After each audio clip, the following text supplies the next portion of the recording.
Hi, my name is Nicole, and I'll be going over my review from the discussion questions for our first week of class. The first question regards how would psychopathology be described or defined by me with a Christian worldview. First, I wanted to go over the definition of psychopathology from our text.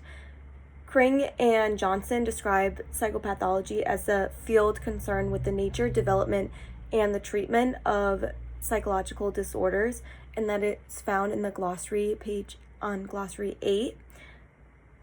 And I think it is important when going through psychopathology with a Christian worldview that there is an advocacy for individuals that are experiencing challenges, and there is a sense of understanding and support for those individuals.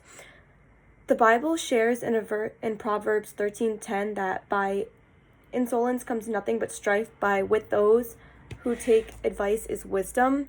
This shares that individuals should be able to accept wisdom and advice from others when they are going through challenges, and that it is reckoning to ignore and to be trying to figure out those problems solely on your own. I also feel that growing your religious strength is important when you are overcoming challenges. However, it is also valuable to reach out for help. The Bible shares that you should be able to lean on each other for support, and with having a Christian worldview as a counselor, I believe that it is important to provide that support and that kind of home feeling for individuals that are experiencing challenges.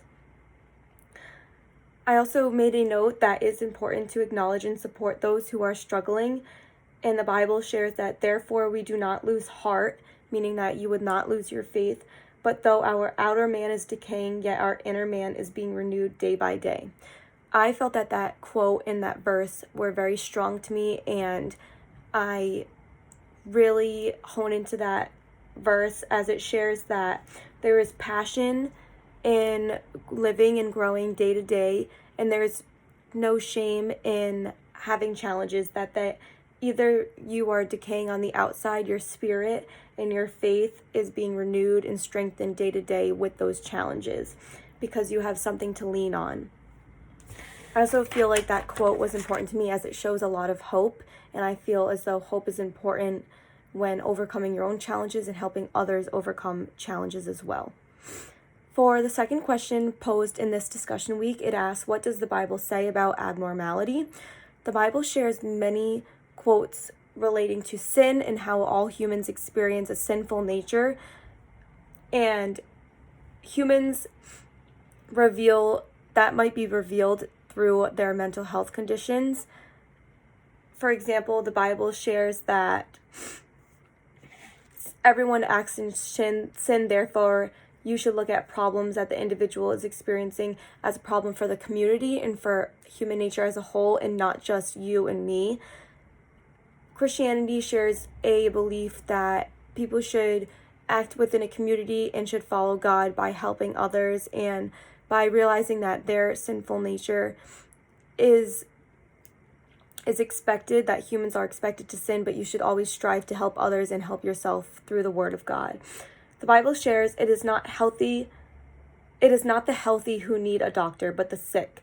I have not come to call to the righteous, but I have come to call to the sinners. That is shared through the verse Mark 2:17, and I think that goes to show that counselors play an important role and that people should be helping others, and that it is okay to look for that help.